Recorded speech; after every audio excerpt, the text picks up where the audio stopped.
Assalamualaikum warahmatullahi wabarakatuh. Waalaikumsalam warahmatullahi wabarakatuh. Jumpa lagi dengan saya dalam channel Pesan Bunyai tentang pentingnya belajar makrifat. Kali ini kita berkolaborasi dengan Mbah Munajat dalam channel Mbah Munajat Karimullah.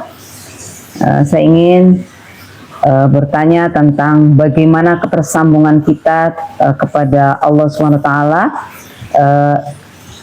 karena ada pertanyaan dari pemirsa atau pendengar dari channel kami. Ada pertanyaan dari pendengar channel kami sebelumnya bahwa bagaimana mencari guru rohani untuk menyambungkan tali wasilah kepada Allah Subhanahu wa Ta'ala. Itu yang satu. Kemudian cara menyambungkannya seperti apa, di mana mencarinya. Nah, itu pertanyaan yang bertubi-tubi seperti itu, Mbah Munajat. Monggo dijelaskan, Mbah Mun. Terima kasih Bu Nyai. Ini berarti bahasan menindaklanjuti dakwah-dakwah yang terdahulu. Setelah kita mampu mengeksplorasi rohani kita melalui aktivasi rohani, kemudian yang memungkinkan bisa menyambungkannya adalah seorang guru rohani.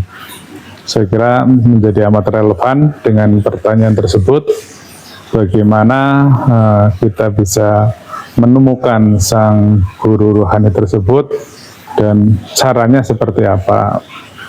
Saya kira agar lebih komprehensif pembahasannya, kita coba urai kembali bahwa hubungan manusia di alam realitas dengan Allah Subhanahu wa Ta'ala di alam Maha Qadim itu tentu tidak mungkin bisa bersambung secara langsung, baik secara teori ilmiahnya sebagaimana disampaikan Profesor Kadirun Yahya, bahwa yang fisik pasti tidak bisa bersambung dengan yang metafisik, apalagi Allah itu maha metafisik.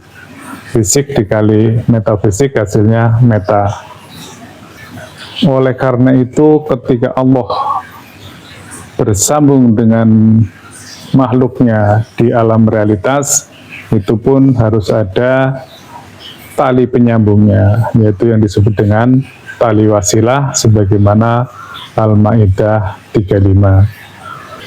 Secara prinsip tali wasilah adalah sebuah sistem kebersambungan antara Allah di alam Maha Qadim dengan manusia di alam realitas melalui sang adaptor dimensional, yaitu ruhani Rasulullah atau biasa disebut dengan Nur Muhammad.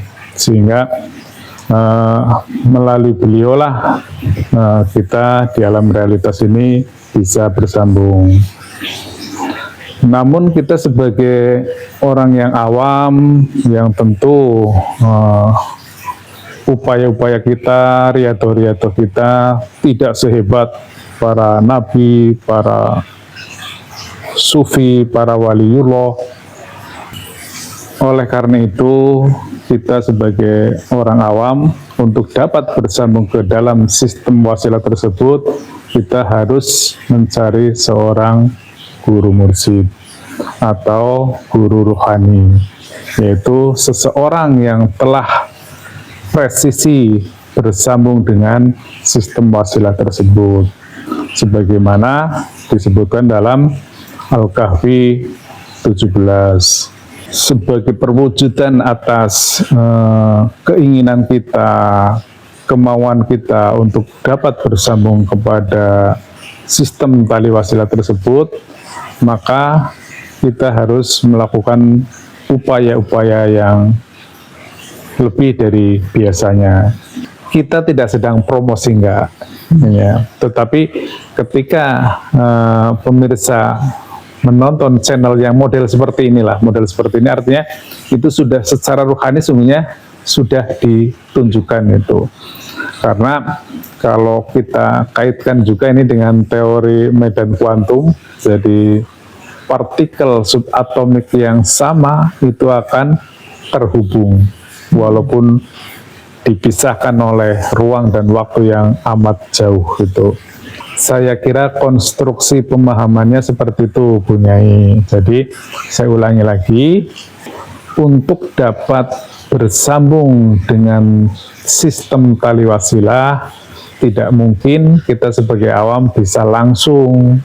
Oleh karena itu kita bersambung melalui walia mursida atau seorang guru rohani atau seorang mursid.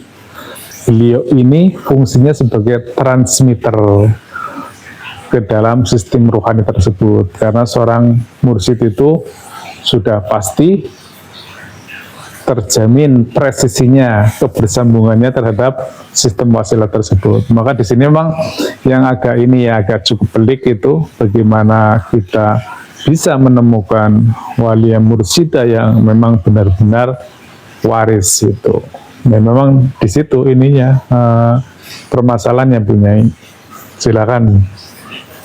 Ya baik, ini jawaban yang diberikan untuk menjelaskan pertanyaan kepada pemirsa kita di channel sebelumnya.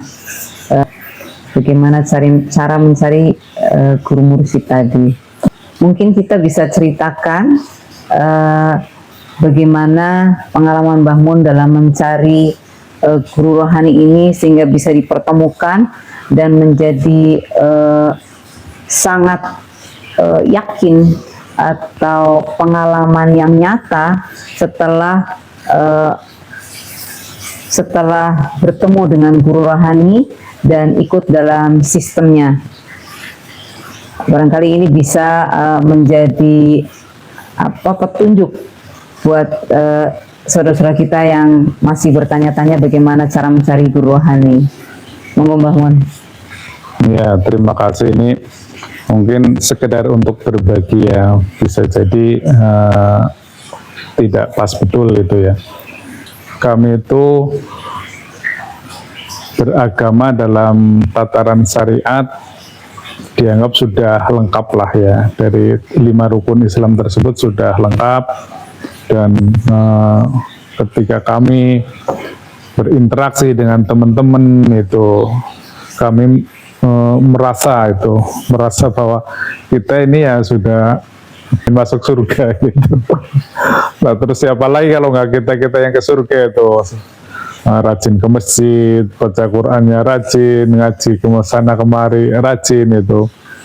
Tetapi ketika di keheningan malam atau ketika kita menyendiri, kita kontemplasi, kita ya bertanya kepada diri sendiri, sampai akhirnya pada titik bahwa seluruh doa-doa saya, seluruh ibadah-ibadah saya itu tidak ada yang terkonfirmasi bahwa ibadahku itu diterima.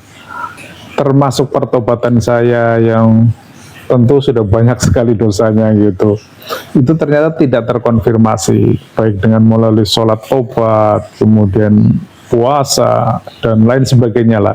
Kalau yang menurut aturan syariat itu sudah selesai gitu, tetapi itu tidak terkonfirmasi. Sampainya kita mulai belajar, mulai dari bagaimana sholat khusyuk itu kita belajar secara khusus. Kemudian ya lumayan juga sih hasilnya, tetapi tetap saja itu sifatnya tidak permanen punya itu, ya khusus sesaat itu, kemudian berikutnya lagi terus lupa lagi. Setelah itu saya juga mencoba untuk mengikuti banyak sekali taklim-taklim yang lebih ke perspektif tasawuf itu lah. Misalnya di Jakarta itu ada dulu, sampai sekarang masih ada ya, di Taman Ismail Marzuki, kemudian ke mana, ke di Jogja juga, kemudian di Cirebon itu. Terus terakhir saya bayat secara online itu, yang intinya saya juga mengamalkan zikir yang hu Allah itu. Jadi kalau tarik nafas hu, lepas Allah itu. Dan akhirnya saya ketemu dengan ilmu ini. Dan semuanya terkonfirmasi yang dulu-dulu itu punya itu. Misalnya zikir hu Allah itu, dulu ya paling nggak sampai 1 jam itu pasti lupa gitu. Walaupun kita udah serius benar, hu Allah begitu. Ya misalnya 15 menit atau berapa menit terus hilang gitu. Begitu saya masuk Tarekat Naqsabandiyah Khalidiyah Nusantara ini, nah semuanya tuh baru terkonfirmasi karena tarekat ini adalah tarekat arwahi yang saya ikuti ini. Jadi yang dulu-dulu akhirnya terkonfirmasi itu kenapa sholat khusyuk itu ya hanya sesaat saja, demikian juga yang zikir hu Allah gampang sekali lupa gitu, karena basicnya itu karena base lainnya tetap masih di akal gitu. Jadi kalau di tarekat arwahi basisnya adalah ruh kita. Jadi bagaimana ruh kita itu menjadi panglima dalam diri kita gitu. Itu prinsipnya itu punya. Ya, saya kira ini pengalaman Mbah Munajat dalam mencari Tuhan artinya ya. Bagaimana ditemukannya sampai dengan hari ini. Jika pemirsa memang ingin sama-sama belajar dengan kami, nanti bisa menghubungi di nomor yang sudah tertera ya di dalam channel saya. Jadi silahkan, nanti kita akan ngobrol-ngobrol seperti apa, gimana guru saya gitu ya, guru rohani saya, guru pembimbing rohani kami gitu. Nanti kita bisa disampaikan. Itu saja ya untuk menjawab pertanyaan dari pemirsa. Demikian yang dapat kami sampaikan tentang jawaban dari pertanyaan pemirsa. Mudah-mudahan yang kami sampaikan kali ini bisa memberikan pencerahan dan bisa dipahami. Kiranya kurang lengkap, nanti bisa kami lanjutkan. Bisa dilihat di dalam channel saya, ada nomor telepon yang bisa dihubungi. Kiranya itu yang bisa kami sampaikan. Ilahi anta maksudi Waridho kamatlubi. Wassalamualaikum warahmatullahi wabarakatuh.